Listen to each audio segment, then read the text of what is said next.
अद्भुत रहस्य आखिर क्यों निगला सीता जी ने लक्ष्मण को। एक समय की बात है, मर्यादा पुरुषोत्तम श्री राम रावण का वध करके भगवती सीता के साथ अवधपुरी वापस आ गए। अयोध्या को एक दुल्हन की तरह से सजाया गया और उत्सव मनाया गया।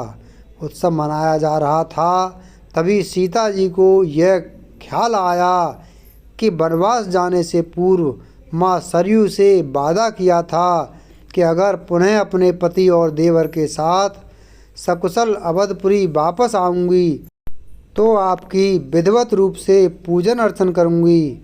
यह सोचकर सीता जी ने लक्ष्मण को साथ लेकर रात्रि में सरयू नदी के तट पर गईं। सरयू की पूजा करने के लिए लक्ष्मण से जल लाने के लिए कहा। लक्ष्मण जी जल लाने के लिए घड़ा लेकर सरयू नदी में उतर गए। जल भर ही रहे थे कि तभी सरयू के जल से एक अघासुर नाम का राक्षस निकला, जो लक्ष्मण जी को निगलना चाहता था। लेकिन तभी भगवती सीता ने यह दृश्य देखा और लक्ष्मण को बचाने के लिए माता सीता ने अघासुर के निगलने से पहले स्वयं लक्ष्मण को निगल गईं। लक्ष्मण को निगलने के बाद सीता जी का सारा शरीर जल बनकर गल गया। यह दृश्य हनुमान जी देख रहे थे, जो अदृश्य रूप से सीता जी के साथ सरयू तट पर आए थे।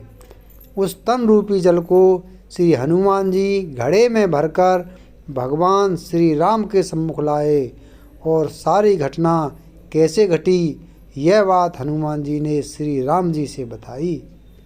मर्यादा पुरुषोत्तम श्री राम जी हंसकर बोले, हे मारुति सुत, सारे राक्षसों का वध तो मैंने कर दिया, लेकिन ये राक्षस मेरे हाथों से मरने वाला नहीं है। इसे भगवान भोलेनाथ का वरदान प्राप्त है कि जब त्रेता युग में सीता और लक्ष्मण का तन एक तत्व में बदल जाएगा, तब उसी तत्व के द्वारा इस राक्षस का वध होगा और वह तत्व रुद्रावतारी हनुमान के द्वारा अस्त्र रूप में प्रयुक्त किया जाए। सो हनुमान, इस जल को तत्काल सरयू जल में अपने हाथों से प्रवाहित कर दो। इस जल के सरयू के जल में मिलने से अघासुर का वध हो जाएगा और सीता तथा लक्ष्मण पुनः अपने शरीर को प्राप्त कर सकेंगे। हनुमान जी ने घड़े के जल को आदि गायत्री मंत्र से अभिमंत्रित करके सरयू जल में डाल दिया। घड़े का जल ज्यों ही सरयू जल में मिला, त्यों ही सरयू के जल में भयंकर ज्वाला जलने लगी। उसी ज्वाला में अघासुर जलकर भस्म हो गया और सरयू माता ने पुनः सीता तथा लक्ष्मण को नवजीवन प्रदान किया।